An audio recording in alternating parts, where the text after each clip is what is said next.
আমাদের বগুড়াতে নিয়ম আছে, বিয়ে করার আগে মেয়েকে কিছু ছেলের বাপ পরীক্ষা করে। আপনাকে এলাকাতে আছে তো? এরকম মেয়েকে নিয়ে আসলো, নিয়ে আসার পরে আমি বসে আছি, আমার সামনে মেয়েকে প্রশ্ন করলো, মা তুমি কি আয়াতুল কুরসি জানো?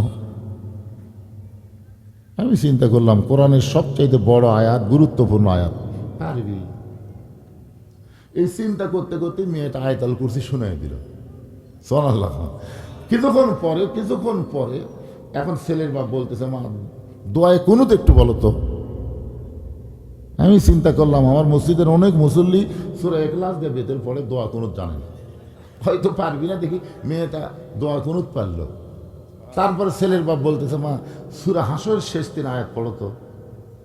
তো মেয়েটা যে হুয়াল্লাহুল্লাযী তাসবিহ হওয়ার কারণে আটকে গেছে, মানে একই হওয়ার কারণে আটকে গেছে। ছেলের বাপ খালি বলতে হচ্ছে না ভালো করে কও, যতই ভালো করে কভার কয় ততই আটকে যায়। ছেলের বাপ বলতেছে, না হলো না। আমি হলো, হয়েছে, আয়াতুল কুরসি পারছে, দোয়া কুনুত পারছে, আর এটা পারবি না? যাও মা তুমি গোল্ডেন এ প্লাস ফার্স্ট যাও। মেয়েটা যখন গেছে তখন ছেলের বাপ বললাম যে আপনার ছেলে কি আসেন। তখন আমাকে বলতে হুজুর আপনি না আমাকে দলের লোক। আমি বললাম, পাগলা তোমাকে দলের মধ্যেই ছিলাম, কিন্তু যখন আমাকে বিচারকের আসনে বসায় মেয়েকে পরীক্ষা করলে তখন সিলেক্ট করা লাগবে না? কারণ এক পক্ষে বিচার করলে হবে না। ইন্নাল্লাহা ইয়ামুরুকুম আন তুআদ্দুল আমানাতি ইলা আহলিহা ওয়া ইযা হাকামতুম বাইনান নাস আন তাহকুমু বিল আদল। আল্লাহু আকবার। কিছুক্ষণ পর আনবেই না, জোর করে নিয়ে আসলো। আমি জিজ্ঞাসা করলাম, বাবা আয়াতুল কুরসি বলো তো। ছেলেটা বলতেছে, আয়াতুল কুরসি কি হুজুর? আমি ওর বাপের দিকে তাকিয়ে আছি, ওর বাপের দিকে তাকিয়ে আছে, ওর বাপ খালি। আর বাবাকে বললাম, কে রে ভাই, মেয়েটা আয়াতুল কুরসি পারলো আর আপনার বেটা বলতেছে আয়াতুল কুরসি কি হুজুর? এখন আপনি কোন এটা কে? ছেলের বাপ বলতেছে, বেটা না হুজুর, পাটা হুজুর, পুরো পাটা হুজুর, সারাদিন খেলে ওগুলো বাড়ায় ঘরে, এই জন্যই তো বিয়ে করাচ্ছে হুজুর, বিয়ে করলে যদি ভালো হয়। ছেলের বাপ নিজেই বিয়ের অনুষ্ঠানে বলতেছে এটা বেটা না, এটা হলো পাটা। তা আপনাকে এলাকার ছেলেদের খবর কি ভাই জান? শোনেন, ডিমান্ড নেবেন না, মহারানা নগদ দিবেন। ডিমান্ড যদি না নিয়ে মহারানা নগদ দেন, আপনার বেটার বউ কোনোদিন বউ দরজাল হবে না, আপনার বেটার বউ বৌমা হয়ে যাবে। ধরে কোন ঠিক কিনা? বৌমা দেখবেন বাপ মায়ের চাইতে শ্বশুর শাশুড়িকে বেশি ভালোবাসবে। কিন্তু আপনি ডিমান্ড নিয়ে বেটারে বিয়ে করাইছেন, মহারণা এখন পর্যন্ত দেয়নি, এখন পর্যন্ত মহারণা দেয়নি, বাচ্চা কাচ্চা হয়ে গেছে। মহারণার খবর কি? দিম হুজুর, কি হবে? আল্লাহ রাসূলের জামাতা হযরত আলী সবচাইতে গরিব মানুষ, সে আলীর মহারণা নগদ। জোরে কর সুবহানাল্লাহ। মহারণা বাকি তো আর কোনো কথাই নেই, কিন্তু আমাদের বাংলাদেশে নগদ মহারণা হয় না। একটু মনোযোগ দিয়ে শুনবেন। মুরব্বী কান্দার বলে, বর্তমানে বইয়ের অত্যাচারে বেটার বাড়িতে দাওয়াত হয় না, আর তুই চাচা হয়ে আমাকে দাওয়াত দিলি। ঠিক আছে বাবা, সোমবার দিন যাবো, কোনো টেনশন নাই। এখন স্বামী আসে বউ বলতেছে, তোমার বেটার আর কোনো টেনশন নাই, শয়তানক দাওয়াত দিয়েছি। বউ বলতেছে, শয়তানের সাইজ কীরকম? তুমি যে শয়তানক দাওয়াত দিলে তার সাইজ কীরকম? স্বামী বলতেছে, খবরদার, সোমবার দিন দুপুরবেলা শয়তান আসবে, তুই একটা কথা তার বলিস না। তুই কথা বললে শয়তান যদি না খায় ফেরত যায়, তোর বেটা কিন্তু বাঁচবি না। এমন শর্ত দেওয়া দিছে। এখন সোমবার দিন চাচা ভালো পোশাক পাতি পরে বের হয়েছে, রাস্তার মধ্যে মুরব্বীদের সঙ্গে দেখা হয়। মুরব্বীরা বলে, কোথায় যাবা? বলে ভাস্তা দাওয়াত দিছে। সমস্ত মুরব্বী বলে, বেটার বাড়িতে বাপের দাওয়াত হয় না, আর তুই ভাস্তার বাড়ির দাওয়াত পাইবি, তোর ভাগ্য ভালো। ওই বকত থাবা দেখে আমি হলাম সেই চাচা। এখন দরজা দিয়ে বলতেছে, আব্দুল্লাহ আমি চাচা দরজায়। বউ দৌড়ে গিয়ে স্বামীর কাছে বলতেছে, তুমি না কইলা শয়তান আসবে, কিন্তু যেভাবে ডাকতেছে মনে হয় তোমার বাপের ছোট ভাই। স্বামী আঙ্গুল তুলে বলতে, তো কইনি, চুপ। যদি বেটায় বাঁচাবার চাস জবান জানা খুলিস না। যেই মাত্র চাচা বাড়ির মধ্যে আইছে, বাড়ির মধ্যে ঢুকেই বলে, বেটা আমি একটু দোয়া করবার চাই। আব্দুল্লাহ ভাস্তা বলে, দোয়া না, আগে খাওয়া। আগে খাওয়া দাওয়া করেন, তারপরে দোয়া। কারণ ভাস্তা জানে শয়তান যদি দোয়া করে দোয়া উল্টা হবে, এই জন্য আগে খাবার দেয়। আর বইয়ের কাছে বারবার বলতেছে, খবরদার কিছু বলিস না, এটাই শয়তান, এরে খাওয়াইলে ইমানত পুরা হবে। বউ বলতেছে, কেমনে শয়তান? বলে, পরে বলবো, আগে কামটা হয়ে যাক। খাওয়া দাওয়া যখন শেষ হয়ে গেছে, এমন সময় চাচা বলতেছে, বাবা আমি একটু দোয়া করি, এত টাকা খরচ করে তুই চাচারে খাওয়াইলি, আমি একটু দোয়া করি। ভাস্তা হাতে ঠাসি দিয়ে বলতে, শয়তানের দোয়ার দরকার নাই। চাচা বলে শয়তান মানে? বলে শয়তান মানে আমার হুজুর কইছে, আমার হুজুর কইছে জুমার দিনে সবার শেষে আগে যাবে। এই কাম যদি লাগাতার 3 জুম্মা করে তাহলে সে শয়তান, তাকে এক সন্ধ্যা খাওয়ালি মান্যত পুরা হবে। কারণ বেটা হওয়ার পরে নিয়ত করছি, আল্লাহ আমি শয়তানকে এক সন্ধ্যা ভাত খাওয়াবো। কিন্তু শয়তান ক্ষুধা পাচ্ছে না, আপনি যে শয়তান, এটা হুজুর না করলে তাই বুঝতাম না। চাচা বলতেছে কয় জুম্মার কথা কথা? বলে 3 জুম্মা। আমি যেদিন থেকে নামাজ শুরু করছি সেদিন থেকে একই কাম করতেছি, সবার শেষে যাই আগে আসি। ব্যস্ত করি, তাহলে কি হলো রে? 3 জুম্মা যদি শয়তান হয় তাহলে 100 জুম্মাত কি হবে? 200 জুম্মাত কি হবে? যারা এখানে জুম্মা নামাজ পড়তেছেন ভাইজান, 5 ওয়াক্ত পড়েন না, আপনাদের খবর কি? হাসির কথা না। মসজিদের উন্নয়ন কল্পে মাহফিল। মসজিদের উন্নয়ন মানে মসজিদ টাইস ফাইজ দিয়ে সেরকম সাইজ করা না। মসজিদের উন্নয়ন হচ্ছে মুসল্লি কালেকশন করা। জোরে কথা কন না কেন? মুসল্লি কালেকশন হবে জুমার দিনে। ইমাম সাহেব খুতবা দেবে। ইমাম সাহেব যখন খুতবা দেয়, ওই খুতবাটা আমাদের বাংলাদেশে বিশেষ করে হানাফি মাযহাবের মধ্যে আরবিতে খুতবা দেয়, মুসল্লি বুঝবার পারে না। এই জন্য খুতবার আগে বাংলা দিয়া ওই খুতবার উপরে তাফসির করে বোঝানো দরকার। জোরে কোন ঠিক কি না? যেরকম এখানে একজন বলল বর্তমান প্রেক্ষাপটকে সামনে নিয়ে হুজুর যেন তাফসির করে। বর্তমান প্রেক্ষাপট কি? 12ই ফেব্রুয়ারি। বর্তমান প্রেক্ষাপট কি? 12ই ফেব্রুয়ারি। 12ই ফেব্রুয়ারিতে হয়ে যাবে। আপনি কাক দিবেন? আপনি দিবেন আপনার আমানতটা কাক দিবেন? আপনার আমানত, এত বড় ভোট, আপনার যে আমানত আল্লাহ আপনাকে দিছে, এটা কি আপনি দেখে শুনে দিবেন না? আজকে তো আমাদের এলাকায় মিছিল হচ্ছে, আমার ভোট আমি দিব, যাকে খুশি তাকেই দিব। যাকে খুশি তাকে দিবার পারবেন না তো। আমার ভোট আমি দিব দেখে শুনে বুঝে ভালো মানুষকে দিব। জোরে কোন কথা ঠিক কিনা? ভালো মানুষকে দিব। এই ভালো মানুষ যত ভালো কাজ করবে, ওই ভালো কাজ করার কারণে সবের একটা অংশ আল্লাহ আমার আমল নামার দিবে। আর খারাপ মানুষকে দিবেন, ওই যত চুরি চামারি করবি ওই আমল নামার মধ্যে পাপ ঢুকবি। হাসরের ময়দান দেখবেন আপনার আমল নামার মধ্যে বস্তা আছে, সিমেন্টের রড আছে, ইটে আছে। কেন? আমি জীবনে মেম্বার চেয়ারম্যান হইনি, আমার আমল নামাত বস্তা সিমেন্ট ইট খেন। পাগলা তুই তাকে ভোট দিস, তুই মারিস? তুই মানলে খালি ওর মারা হলো, তোর মারা হলো না? তুই যে সাক্ষী দিলি। এই জন্য বর্তমান প্রেক্ষাপট হলো সামনে নির্বাচন, দেখে শোনা কাম সারা লাগবে। জোরে কোন কথা ঠিক কিনা? এই নির্বাচনটা যদি কোরআনের পক্ষে হয় তাহলে নামাজের জন্য কোনো ওয়াজ করা লাগবে না। নামাজ 5 ওয়াক্ত সংসদ থেকে পাশ হয়ে যাবে। আল্লাহ কোরআনে বলেছেন, আল্লাযীনা ইম্মাক্কান্নাহুম ফিল আরদ। মুসলমানের মধ্যে কাউকে যখন ক্ষমতা দেওয়া হবে, তার 1 নম্বর দায়িত্ব হলো আকামুস সালাত, নামাজ কায়েম করো। বাদান একটু খেয়াল করবেন, ফাসাল্লি রব্বিকা। 1 নম্বর হলো নামাজ, ওয়ানহার 2 নম্বর কুরবানি। 2টা আমল যারা করতে পারবে তারাই পান করবে হাউজে কাউসারের পানি। এখন আপনারা বলেন এই কুরবানি মানে গরু খাসি কুরবানি না, এই কুরবানির নাম হলো ওসমান হাদি। এই কুরবানির নাম কি? আকাশেতে লক্ষ তারা, একটা চাঁদের আলো, 1000 কোটি মানুষের চাইতে একজন ওসমান হাদি ভালো। এই কুরবানি মানে বাতিলের সঙ্গে আপোষ করা না। এই কুরবানি মানে বাতিলের সঙ্গে আপোষ না করে হকের পক্ষে প্রয়োজন হলে নিজের জীবন দেওয়া লাগতে পারে। ধরে কারণ কথা কন না কেন? এই জন্য একটা গানও আছে, ইমানের দাবি যদি কুরবানি হয়, সেই দাবি ঘরে বসে থাকা নয়।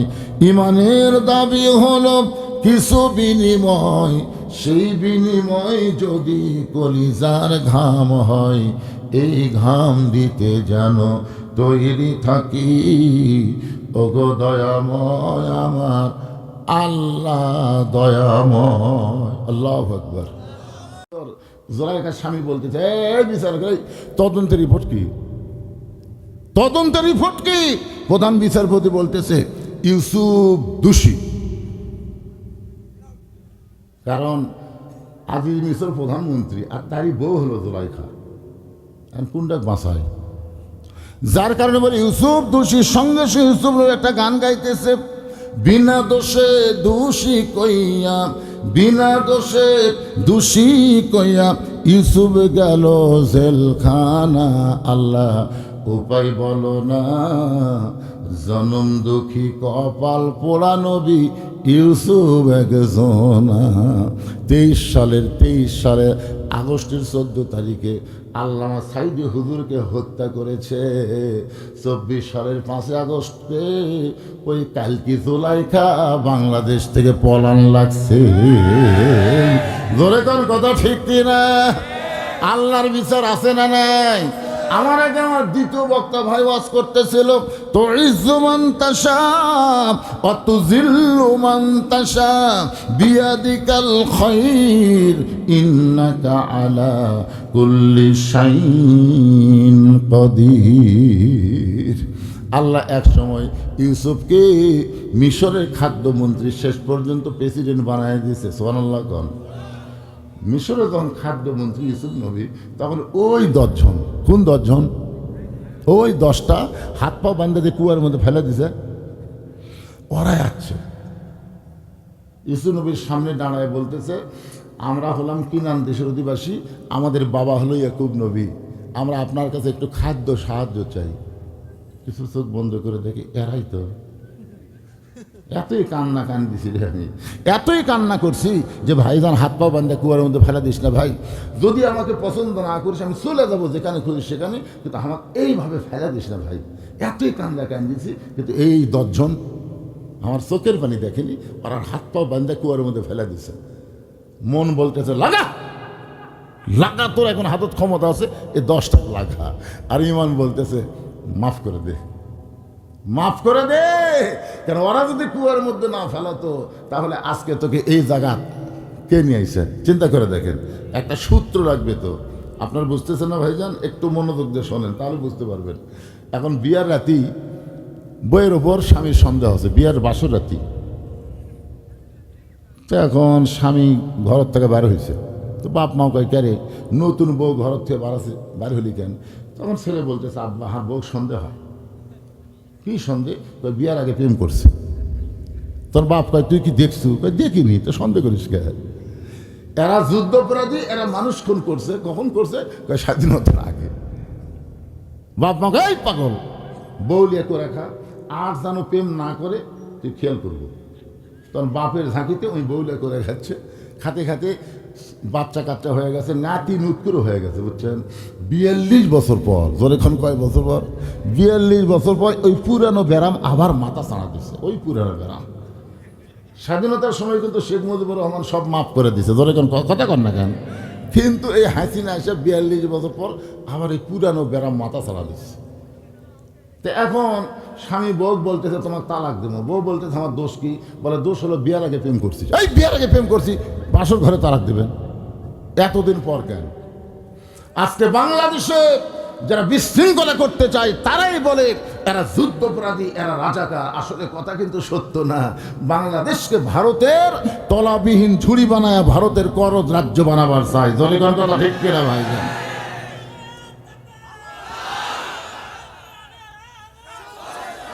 লিল্লাহে তাকবীর। একটু মনোযোগ দিয়ে শুনবেন। মাগরিবের 3 রাকাত নামাজ আর জুমার নামাজ লাগাতার 3 জুম্মা। ধরে কোন কয় জুম্মা? বারান্দায় নামাজ পড়বি, সর্বশেষে যেই লোকটা আসবে, সর্বশেষে যেই লোকটা আসবে, আবার সর্ব আগে যেই লোকটা যাবে, 3 জুম্মা যদি একই আমল করে তাহলে সে মানবরূপী শয়তান। তাকে 1 সন্ধ্যা খাওয়ালেই তোর মান্নত পুরা হবে। মনে আছে না? ভুলে গেছেন?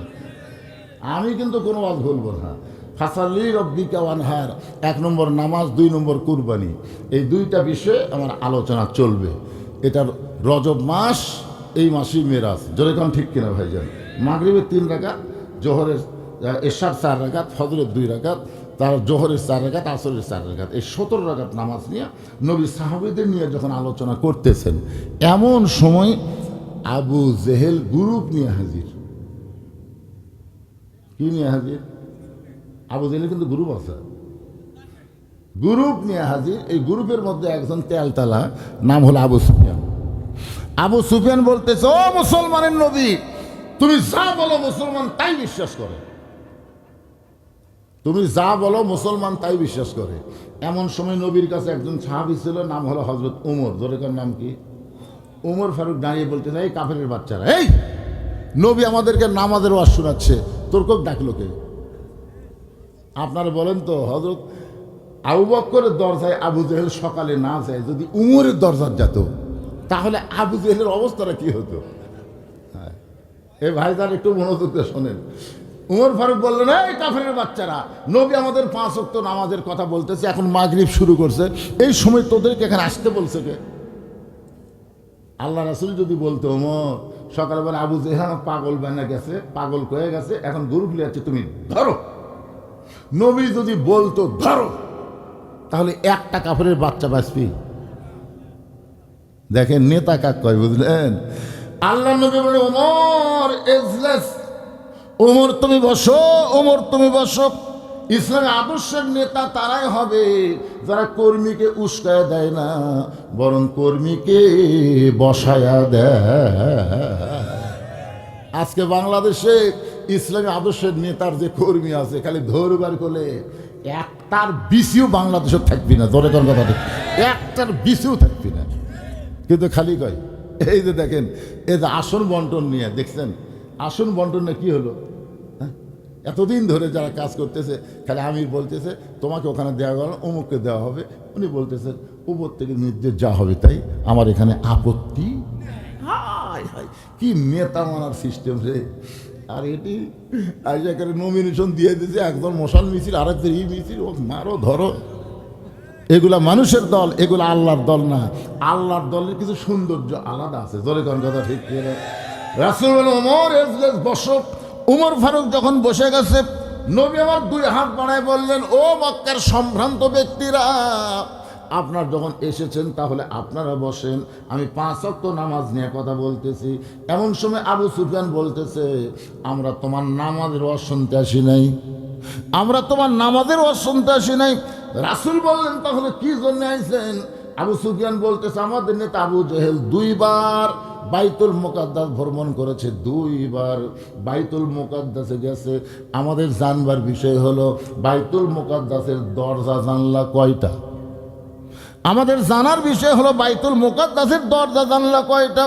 নবীর চোখ দিয়ে দর দর করে পানি পড়তেছে। আবু বকর বলে, রাসূলুল্লাহ, সকালবেলা আবু জেহেল আপনাকে পাগল বলে চলে গেছে, এখন গ্রুপ নিয়ে এসে চূড়ান্ত অপমান করার জন্য, আপনি কি দরজা জানলার হিসাব জানেন? রাসূল কান্দে বলে, আবু বকর, আমি শুধু আল্লাহর হুকুমে বাইতুল মুকাদ্দাসের মধ্যে 2 রাকাত নামাজ পড়াইছি, আমি তো দরজা জানলা গুনবার যাইনি। আপনারা জয়পুরহাটের কেন্দ্রীয় মসজিদে নামাজ পড়েন না? পড়েন না? তো যদি আপনি সামনে কাতার নামাজ পড়েন, কোনো মুসল্লি যদি বলো ভাই নামাজ পড়ছে, তাহলে সামনে কাতার পড়ছি, আমার বিশ্বাস হয় না, বিশ্বাস হয় না। আরে ভাই পড়ছি ভাই রে, বিশ্বাস হয় না রে। এ তোর বিশ্বাস কেমনে হবি? যদি বলেন মসজিদে কয়টা ফ্যান আছে, তাহলে বিশ্বাস হবে। আপনারা কোনোদিন কি ফ্যান গোনার জন্য ঢুকছেন? তাহলে এইরকম প্রশ্ন করা মানে কি? যেই বলেছে মসজিদে দরজা জানলা কয়টা, নবীর চোখ দিয়ে দর দর করে পানি পড়তেছে। আল্লাহ আবু বকর বলতেছে, রাসূলুল্লাহ যদি কবর না পড়েন আপনাকে চূড়ান্ত অপমান করবে। এমন সময় ফেরেশতা জিবরাইল আল্লাহর কোরআন এসে বলতেছেন, তুইজ্জু মান তাশা ওয়া তুযিল্লু মান তাশা বিয়াদিকাল খায়র ইন্নাকা আলা কুল্লি শাইইন কাদির ওয়া রাফা'না লাকা যিকরাক। ওগো নবী, এমন করে আপনি চিন্তা করবেন না, আমি গোটা বাইতুল মুকাদ্দাস আপনার সামনে হাজির করে দিব, বাইতুল মুকাদ্দাস আমার হাতের উপর ঘোরাতে থাকবো, আপনি দেখে দেখে দরজা জানলা গুনে গুনে বলবেন। ফেরেশতা জিবরাইল বাইতুল মুকাদ্দাস নবীর সামনে হাজির করলে নবী সেইটা দেখে দেখে দরজা জানলা যখন বলে দেয়, এমন সময় আবু জেহেল বলতে, চলো যাই। আবু সুফিয়ান বলে, নেতা চূড়ান্ত অপমান করার জন্য এসে চলো যাই কেন বলতেছেন? আবু জেহেল বলতেছে, খামাখা গন্ডগোল করে লাভ কি, চলো যাই। আবু সুফিয়ান চিন্তায় পড়ে গেল, এই চলো যাই মানে বোঝা লাগবে, পিছনে পিছনে যাই। তার বলে, নেতা এই চলো যাই মানে কি? বলে, ঘরের মধ্যে চল। দরজা জানলা বন্ধ করে আবু জেহেল চিল্লায় বলতেছে, ওই আল্লাহর শপথ করে বলতেছি, আব্দুল্লাহর এতিম পোলা হলো আল্লাহর নবী। আবু সুফিয়ান বলতেছে, আল্লাহর নবী এটা যদি শপথ করে বলেন, তাহলে ঘরের মধ্যে কেন? চলেন বাইরে যাই। বাহিরে যায় বলবো, আবু জেহেল আবু সুফিয়ানের মুখটা চেপে ধরে বলতে, পাগল রে, জানি ঠিকই কিন্তু মানি না। ওরে যদি বিশ্ব নবী মানি, ওরে যদি আল্লাহর নবী মানি, তাহলে আমার এই ভুয়া নেতৃত্ব চলবি। আজও আবু জেহেলের যারা দল করে তারা কিন্তু বিশ্বাস করে বিশ্ব নবীর আদর্শের মতন কোন নেতার আদর্শ হবার পারে। সব মিছিল করে আমার নেতার চরিত্র ফুলের মতন পবিত্র। খোঁজরা দেখেন নামাজ পড়ে না এক ওয়াক্ত। আল্লাহর বান্দারা মাগরিবের 3 রাকাত নামাজের কথা আমি আপনাদের সামনে এখন বলবো ভাই। তার আগে এই মসজিদের জন্য উন্নয়ন কল্পে মাহফিল, আপনাদের কাছে একটু ব্যাগ যাবে, রুমাল যাবে, 10 টাকা 20 টাকা 50 টাকা 100 টাকা 500 টাকা 10 মিনিটের মধ্যে আপনারা দান করবেন। দান করার পরে আবার আপনাদের নিয়ে আলোচনা চলবে আমাকে বলছে হুজুর ওয়াজের একটা মিডল পয়েন্টে। তো মিডল পয়েন্ট মানে কি? আমি যখন ওয়াজ শুরু করছি তখন থেকে এ পর্যন্ত প্রায় 1.5 ঘন্টার বেশি ওয়াজ করছি। 1 ঘন্টা 40 মিনিট। 1 ঘন্টা 40 মিনিট ওয়াজ করার পরে 10টা মিনিটের জন্যে আল্লাহর ঘর মসজিদের জন্য যদি আপনাদের কাছে হাত বাড়ায় আর মানে চেঙ্গা দিয়ে লাভ দেওয়া উঠবেন না, কারণ যেখান থেকে বাড়ি যাওয়ার কোনোই গ্যারান্টি নাই। প্রথম যিনি সব কিছু আল্লাহ রাহে দান করেছেন তার নাম হলো খাদিজাতুল কুবরা। নবীর দরদের বিবি খাদিজার সঙ্গে জান্নাতে যাওয়ার জন্যে আপনারাও আল্লাহর ঘর মসজিদে দান করবেন। আমি মেয়েদের বলে দিলাম, মেয়েদের কাছে আপনারা যাবেন, মেয়েরাও দান করবে। আর আপনারা যারা ভিতরে আদায় করলেন এই ব্যাগগুলো নিয়ে টেজর চলে আসেন। এখনই আদায় শেষ করা দেওয়া হলো, এই বেশি আদায়ের দরকার নেই, আগে আদায় হয়েছে। সভাপতি সাহেব বলছে যে আমাদের গ্রামে আগে আমরা আদায় করছি। তো যাই হচ্ছে যেটাই হচ্ছে এটা আল্লাহর রহমত ইনশাল্লাহ। একটু জিকির করেন ভাইজান, জিকির করে আবার আলোচনা শুরু হবে। লা ইলাহা ইল্লাল্লাহ, জোরে লা ইলাহা। ভাইজান কোন গ্রামের? সাবেক কমিশনার ভাই আমার 1000 টাকা দান করেছে। আল্লাহ তার দানকে কবুল করেন। আল্লাহ নেক নিয়ত নেকাশা পরাক, আল্লাহুম্মা আমিন। অনেক অতিথির নাম আছে, বিশেষ অতিথি, আমন্ত্রিত অতিথি। এগুলো অতিথিগুলো দিছে না, আসেইনি, ঠান্ডার ঠেলা। প্রথম জুম্মায় ওই বারান্দায় বসে দেখতেছে সর্বশেষে কে আছে। প্রথম জুম্মায় দেখে সর্বশেষে ওর বাপের ছোট ভাই চাচা আছে। আপনারা বাপের ছোট ভাই কি করেন? প্রথম জুম্মায় দেখে চাচা শেষে আছে। এখন মনে মনে চিন্তা করে আল্লাহ কাজ কামের ভেঙে চাচাই না হয় শেষে আছে, চাচা যেন আগে না যায়। খেয়াল করে দেখতেছে চাচাই আগে চলে গেছে। 3 জুম্মা, ধরে কোন কয় জুম্মা?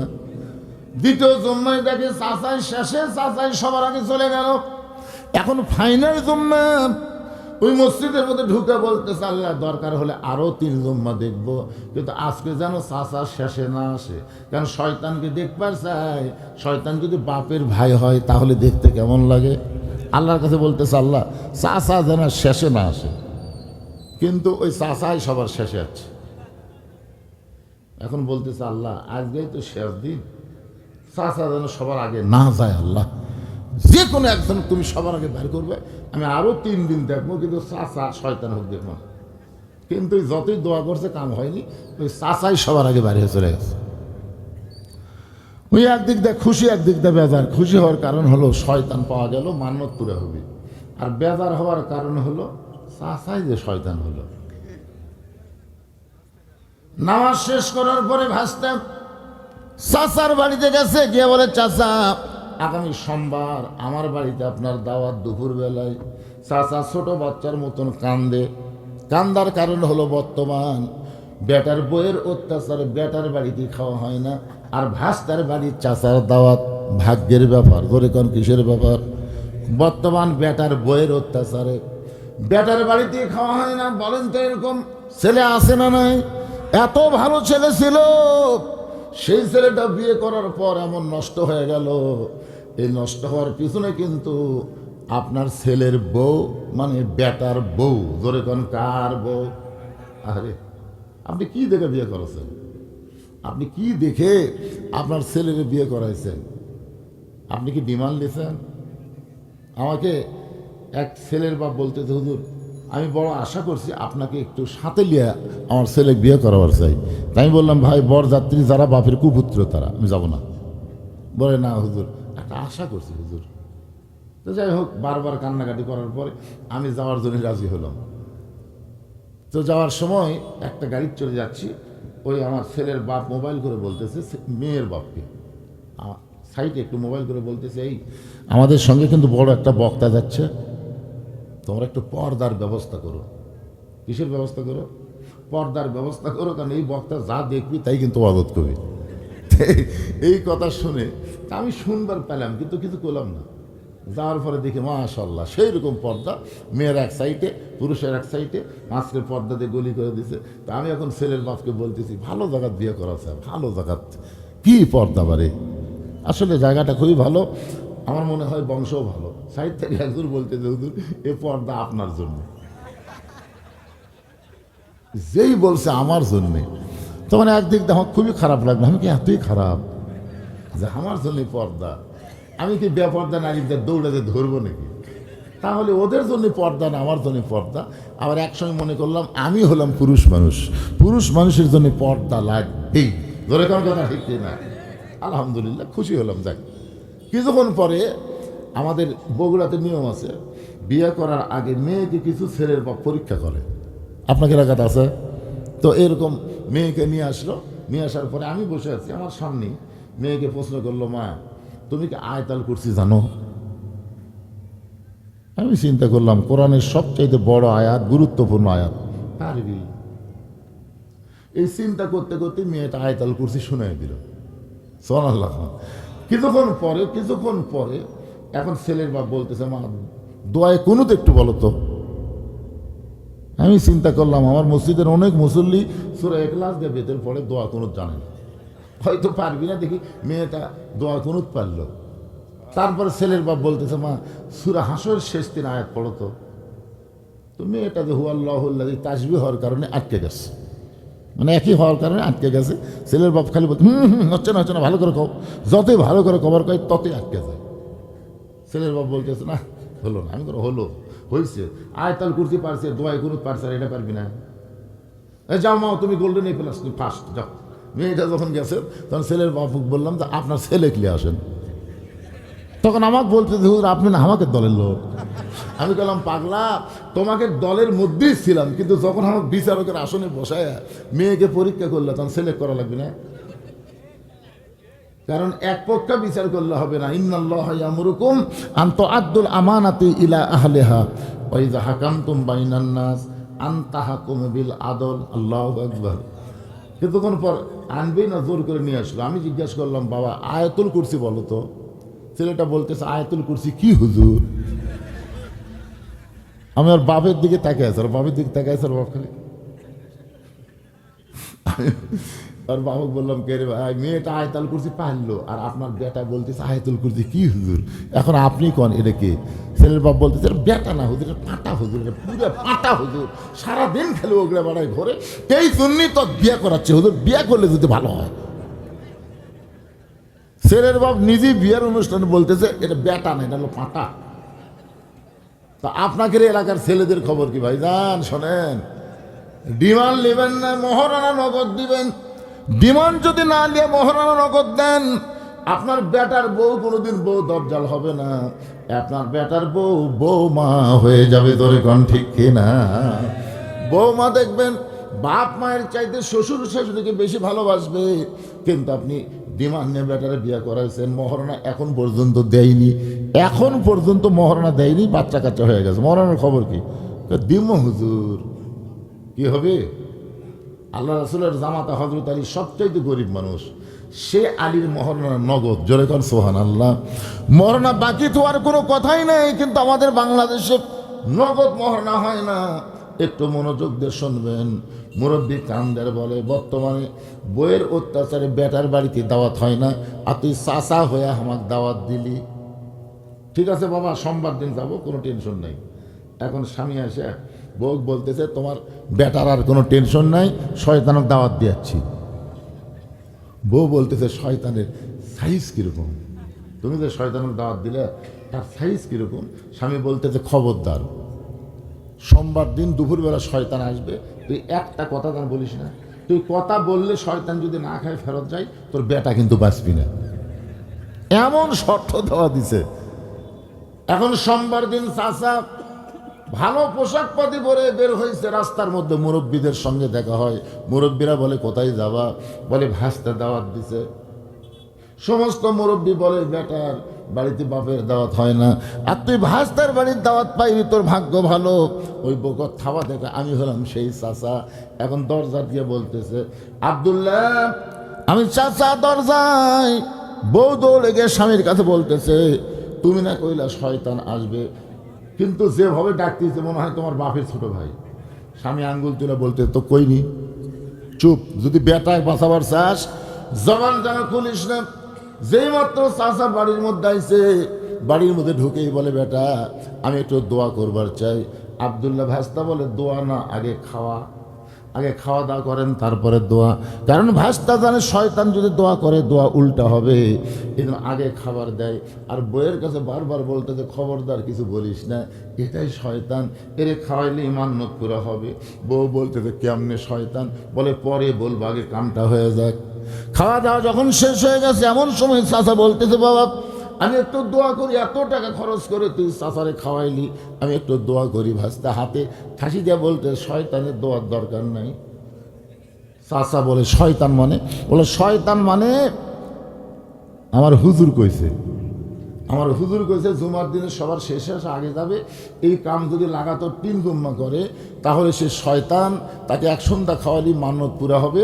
কারণ বেটা হওয়ার পরে নিয়ত করছি, আল্লাহ আমি শয়তানকে এক সন্ধ্যা ভাত খাওয়াবো। এটা শয়তান ক্ষুধা পাচ্ছে না, আপনি যে শয়তান, এটা হুজুর না করলে তাই বুঝতাম না।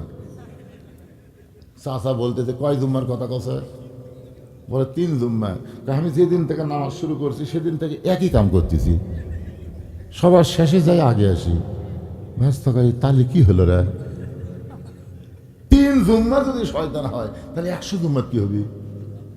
200 জুম্মাত কি হবে? যারা এখানে জুম্মা নামাজ পড়তেছেন ভাইজান, 5 ওয়াক্ত পড়েন না, আপনাদের খবর কি? হাসির কথা না। মসজিদের উন্নয়ন কল্পে মাহফিল। মসজিদের উন্নয়ন মানে মসজিদ টাইস ফাইজ দিয়ে সেরকম সাইজ করা না। মসজিদের উন্নয়ন হচ্ছে মুসল্লি কালেকশন করা। জোরে কথা কন না কেন? মুসল্লি কালেকশন হবে জুমার দিনে। ইমাম সাহেব খুতবা দেবে। ইমাম সাহেব যখন খুতবা দেয়, ওই খুতবাটা আমাদের বাংলাদেশে বিশেষ করে হানাফি মাযহাবের মধ্যে আরবিতে খুতবা দেয়, মুসল্লি বুঝবার পারে না। এই জন্য খুতবার আগে বাংলা দিয়া ওই খুতবার উপরে তাফসির করে বোঝানো দরকার। জোরে কোন ঠিক কি না? যেরকম এখানে একজন বলল, বর্তমান প্রেক্ষাপটকে সামনে নিয়ে হুজুর যেন তাফসির করে। বর্তমান প্রেক্ষাপট কি? 12ই ফেব্রুয়ারি। বর্তমান প্রেক্ষাপট কি? 12ই ফেব্রুয়ারি। 12ই ফেব্রুয়ারিতে হয়ে যাবে। আপনি কাক দিবেন? আপনি দিবেন আপনার আমানতটা কাক দিবেন? আপনার আমানত, এত বড় ভোট, আপনার যে আমানত আল্লাহ আপনাকে দিছে, এটা কি আপনি দেখে শুনে দিবেন না?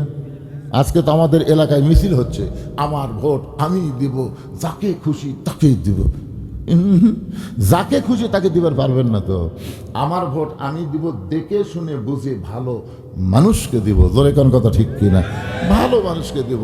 এই ভালো মানুষ যত ভালো কাজ করবে, ওই ভালো কাজ করার কারণে সবের একটা অংশ আল্লাহ আমার আমল নামাত দিবে। আর খারাপ মানুষের দিবেন, ওই যত চুরি চামারি করবি ওই আমল নামার মধ্যে পাপ ঢুকবি। হাসরের ময়দান দেখবেন আপনার আমল নামার মধ্যে বস্তা আছে, সিমেন্টের রড আছে, ইটে আছে। কেন? আমি জীবনে মেম্বার চেয়ারম্যান হইনি, আমার আমল নামাত বস্তা সিমেন্ট ইট কেন? পাগলা তুই যাক ভোট দিস, ওই মারিছে।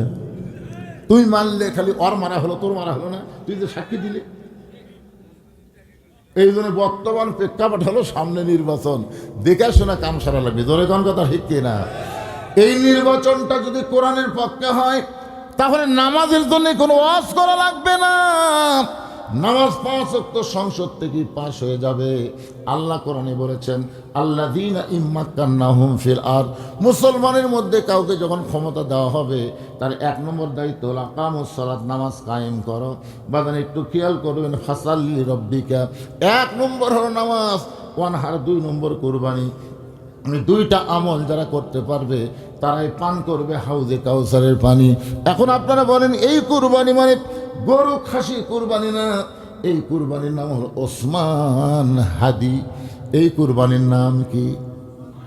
আকাশেতে লক্ষ তারা, একটা চাঁদের আলো হাজার কোটি মানুষের চাইতে একজন ওসমান হাদি ভালো। এই কুরবানি মানে বাতিলের সঙ্গে আপোষ করা না, এই কুরবানি মানে বাতিলের সঙ্গে আপোষ না করে হকের পক্ষে প্রয়োজন হলে নিজের জীবন দেওয়া লাগতে পারে। ধরে কারণ কথা কন না কেন, এই জন্য একটা গানও আছে, ইমানের দাবি যদি কুরবানি হয় সেই দাবি ঘরে বসে থাকা নয়। ইমানের দাবি হলো কিছু বিনিময়, সেই বিনিময় যদি কলিজার ঘাম হয়, এই ঘাম দিতে যেন তৈরি থাকি। ওগো দয়াময় আমার আল্লাহ দয়াময়। আল্লাহু আকবার। আল্লাহ তাআলা আমাদের সকলকে এই নামাজ আর কুরবানি আমল করে হাউজে কাউসারের পানি যেন পান করতে পারি। আল্লাহ কবুল করুক, জোরে কন আমিন। ইয়াকুব ইউসুফের যখন মিলন হলো, ওই সময় বাপ এবং ছেলে মিলে 2-3 রাকাত নামাজ আদায় করলো।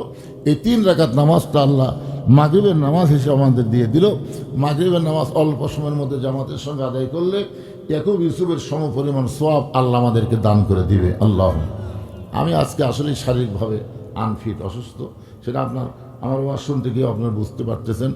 মুখটা শুকে যাচ্ছে, আমি কথা বলতেই পারতেছি না। হঠাৎ হয়তো ডায়াবেটিসটা বেড়ে গেছে, যার কারণে মুখে আর কোনো রস নেই। তাও 2 ঘন্টা আপনাদের সামনে আলোচনা করলাম। বক্তা এবং শ্রোতা সবাইকে আমল করে ফজরের নামাজ আমরা যেন জামাতের সঙ্গে আদায় করতে পারি। আল্লাহ রাসূল বলেছেন, ফজরের নামাজ জামাতে আদায় না করলে তার মধ্যে নেফাকি এসে পড়বে। এই জন্য ফজর এবং ঈশার নামাজ আমরা জামাত আদায় করব। আমার মা বোনদের জন্য বলবো, মা আপনারা পর্দায় থাকবেন, সবাই ইস্তেগফার পড়েন। আস্তাগফিরুল্লাহ রব্বি মিন কুল্লি জামবি ওয়া তুবু ইলাইহি, আস্তাগফিরুল্লাহ রব্বি মিন কুল্লি জামবি ওয়া তুবু ইলাইহি, লা হাওলা ওয়ালা কুওয়াতা ইল্লা বিল্লাহিল আলিয়্যিল আযীম। হ্যাঁ, দোয়া নতুন বছর আল্লাহ ইনশাল্লাহ ভালোই রাখবে, ইনশাল্লাহ, যদি এইটার পক্ষে আমাদের রায় হয়। ঠিক কিনা বলেন? ভালো তো নিজের থেকেই। জাহারাল ফাজলু মিনাল বাররি ওয়াল বাহার বিমা কাসাবাত আইদিন নাস। জলে স্থলে যত কিছু হয় সব বান্দার হাতের কামাই। আমাদের এই ডান হাতটা বিসমিল্লাহকে জায়গা মতো মারি হবি, জোরে কোন কথা রেখে, তাহলে ইনশাল্লাহ নতুন বছর আমাদের ভালো হবে। আল্লাহ কবুল করুক। সভাপতি সাহেব কিছু বলবেন আপনারা? জি, বলার অর্থ হলো এটা দাও